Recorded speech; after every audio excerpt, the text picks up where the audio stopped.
Ever wonder how some families go through conflicts when they lose a loved one? Well, I'm going to share my thoughts on that today as I discuss yet another stage of grief.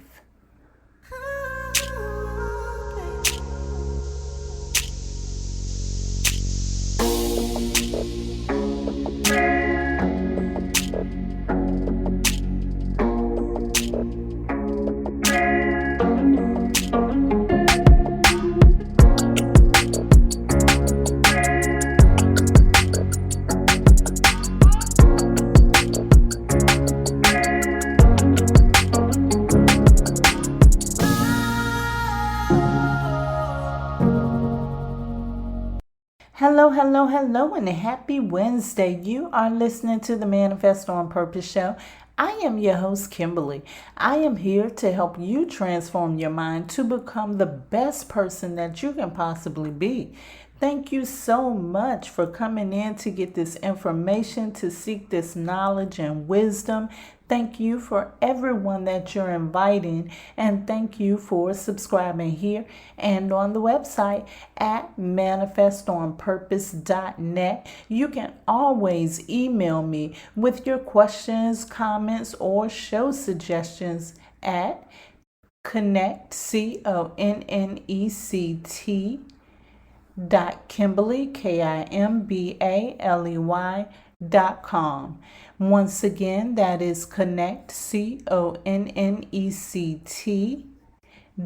Kimberly, KIMBALEY.com. The God in me loves the God in you. The question that I'm going to ask you now is going to cause you to do some soul searching. Be honest with yourself. I want you to take a moment, just a brief moment, to ask yourself, have you ever experienced in your family where there was a loss of a loved one and there seemed to be some conflict that was centered around it somewhere? Take a moment, because I know it's hard to go in and uncover those things because we like to cover those things up so that people don't see it. But I will be honest with you. I will be transparent and share my truth. Of course, there were times that my family had conflict during the loss of loved ones. Where I'm from, we called it falling outs.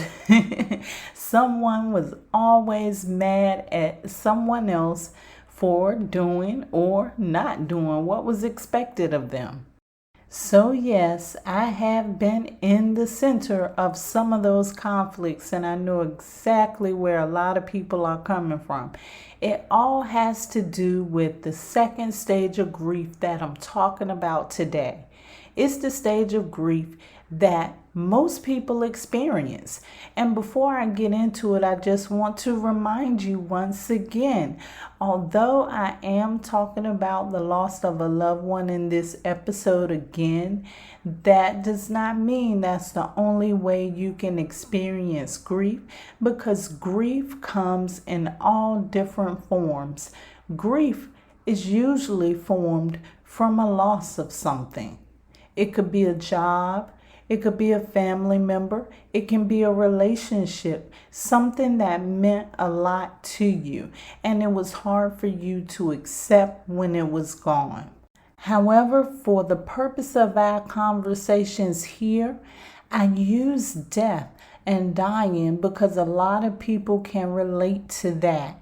Some people can relate to that more than they can relate to the loss of a job or a loss of a relationship. So this is something that's universal, and I chose to use that so that everyone can grab these lessons and everyone can use this wisdom to help them better themselves during the time of grief. Anger. I always have this little thing that I like to say about anger because I have experienced this before. Anger can be a form of intoxication. Ever seen any of those people that just get so angry that they just forget where they are? They forget what they're doing. Sometimes they even forget why they're angry. That's why I feel like it could be a form of intoxication. I feel that anger is an expression of passion. Passion is a beautiful word. A lot of people like to hear the word passion. But as I used to talk about often, there's always two sides to every coin. Passion has two sides also, and a lot in between. Our focus and our goal should be on the middle of passion. That's in the balance. Not too much, not too little, but right there in the middle, like the three little bears. It's just right. Now, anger is on the highest frequency of passion. And that's the point where sometimes passion gets a little bit uncontrollable. Last week, we discussed the very first stage of grief. The first stage of grief is being in denial. Being in denial is when you just refuse to accept that what has happened has happened. Once you are able to accept that and move on, sometimes you may hit that anger stage.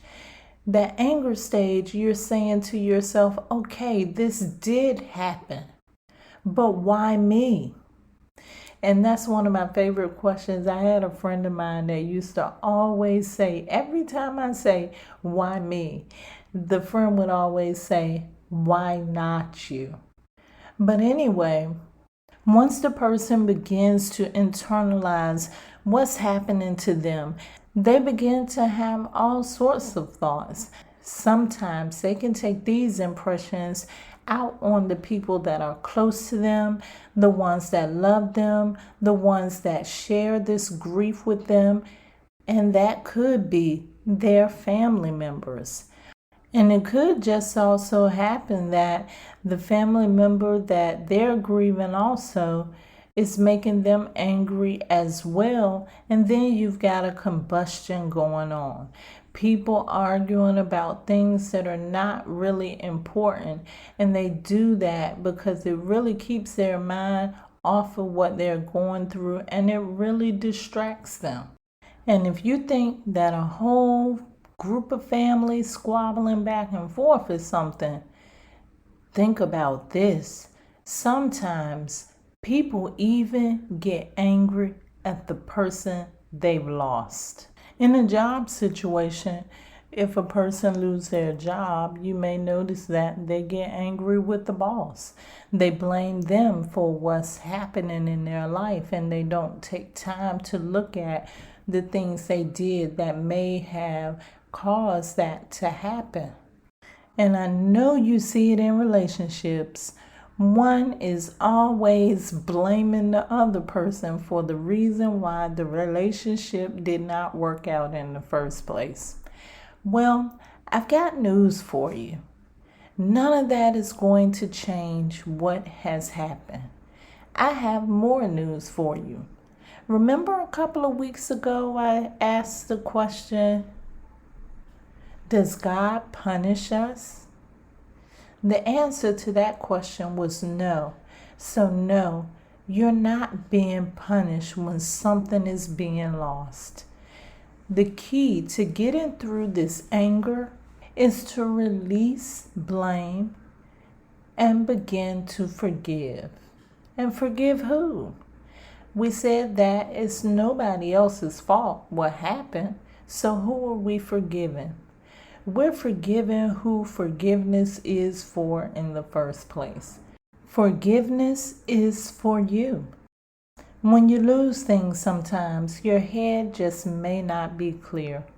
And it can make you do all sorts of things, like deny the fact that it's happening or get mad at the world.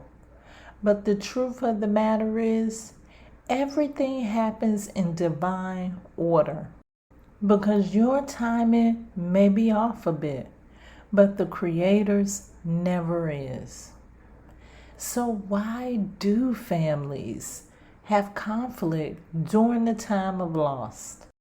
There are many reasons for that, but one of the reasons is Nobody wants to be the first one to admit that they're hurting. And another thing, without clarity of mind, you can't properly balance yourself the way that you should be balanced, meaning you can't properly balance your emotions. There's all types of things that you're thinking in your head, and you don't know quite how to handle it. You don't know how to quite express it, and sometimes you hold it in and then you explode. One of my former supervisors warned me about that one time. She said, you have one thing that you maybe should work on. I said, okay, what's that? And she said, you hold things in sometimes, but when they come out, they always explode.